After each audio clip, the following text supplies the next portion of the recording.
Mr. President. Senator from Michigan. Thank you, Mr. President. I want to thank my friend from Florida for his comments and echo those this morning. Mr. President, to you, to the members of the Senate, it was 70 years ago this year, right here in this very chamber, the Republican senator from Michigan, Arthur Vandenberg, gave a speech which has been called the speech heard around the world. Here's how Senator Vandenberg opened that speech. Mr. President, there are critical moments in the life of every nation which call for the straightest, the plainest, and the most courageous thinking of which we are capable. We confront such a moment now. It is not only desperately important to America, it is important to the world. It is important not only to the generation which lives in blood, it is important to future generations if they shall live in peace. This was after World War I, World War II, facing the Cold War, and many challenges. Senator Vandenberg was no friend of Franklin Delano Roosevelt. He was, in fact, the biggest thorn in the president's side. He opposed every New Deal program. He was bitterly opposed to U.S. engagement in Europe before World War II. He was the nation's most famous isolationist and only moderated his stance after the bombing of Pearl Harbor.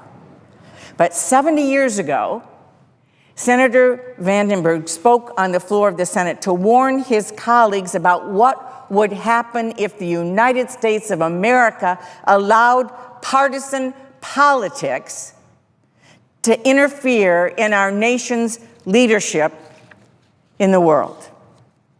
He later became the chair of the Senate Foreign Relations Committee, where he coined the phrase, "Politics stops at the water's edge." Politics stops at the water's edge. His wisdom when it came to foreign policy, his understanding that for America to be strong, we must convey strength on the world stage, earned him a rare recognition, in fact, in this body. My colleagues will recognize this picture because it's painted in the room right outside this chamber. I was honored to be there when it was unveiled, Senator Levin and I, a few years ago. We're very proud of this senator from Michigan, Republican senator from Michigan. He has been given an honor that is shared by only a handful of senators in our 1,963 senators' history, men and women who have served. 1,963, only a small group who have been honored with a painting, a portrait, just outside these chambers, and he is one of them. I can only imagine what Senator Vandenberg would say if he were alive today. How would he react to a letter signed by 47 United States senators, all of his own party, addressed to the leaders, those we have called enemies in the past, of Iran?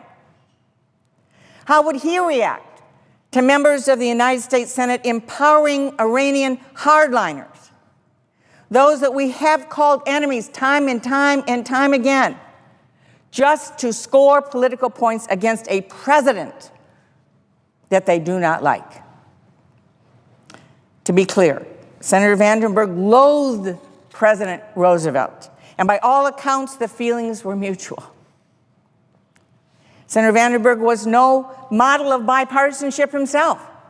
He was not at all what we would call a moderate at his time. He may be considered a moderate today, but at the time, he was extremely partisan as a Republican, and he was very proud of it. He disagreed with the president's policies related to Japan, but he didn't send a letter to the Emperor of Japan undermining the President of the United States' foreign policy.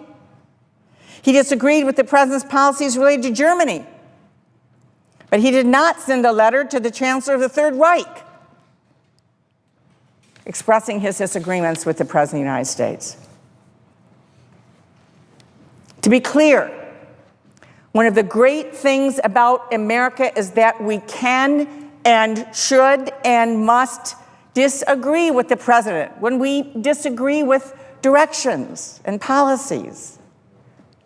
But when war hangs in the balance, and specifically when nuclear war hangs in the balance, should members of the United States Senate be in the position of publicly undermining the President of the United States to our enemies?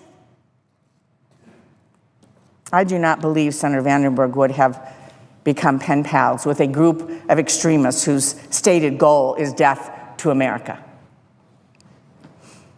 And it is shocking, dangerous, and deeply troubling to me that 47 members of this body decided to throw away 70 years of wisdom to stand on the side of the Ayatollahs and the most extreme voices in Iran. When President Bush decided to invade Iraq, I voted no. I voted against his policies, and I spoke out publicly about my concerns about that war. But I never would have sent a letter to Saddam Hussein undermining the president before that war happened. The chairs of the Senate Armed Services Committee, the chairs of the Senate Intelligence Committee, the chair of the Senate Foreign Relations Committee at that time all opposed President Bush's invasion of Iraq, but none of them penned a letter to Saddam Hussein. I do not have to wonder what Senator Vandenberg would have thought about all this, because he told us. He told us 70 years ago in this very room, when explaining how partisanship and division would undermine our efforts in Europe. Senator Vandenberg said, "It must mean one for all and all for one.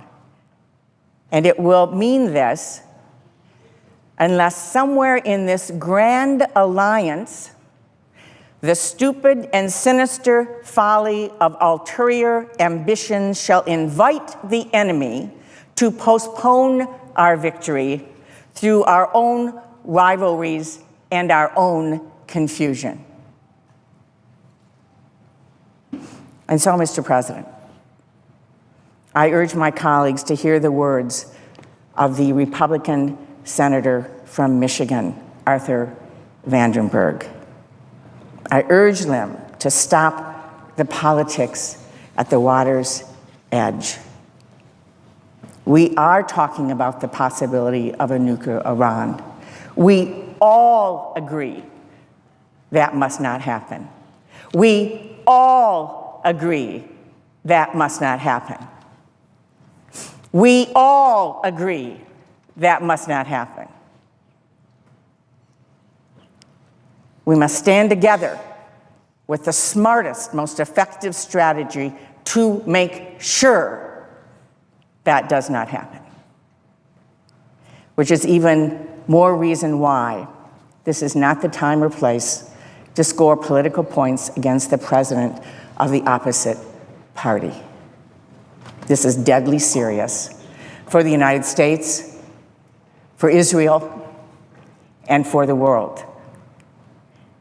And as the Senate saw fit to give Senator Vandenberg a place of high honor, reserved for only a few Senate leaders, just a few steps from here in the United States Capitol, I hope my colleagues will hear and take heed of his words now. He said, "We cannot drift to victory. We must have maximum united efforts on all fronts. And we must deserve the continued united effort of our own people. Politics must stop at the water's edge." I yield the floor.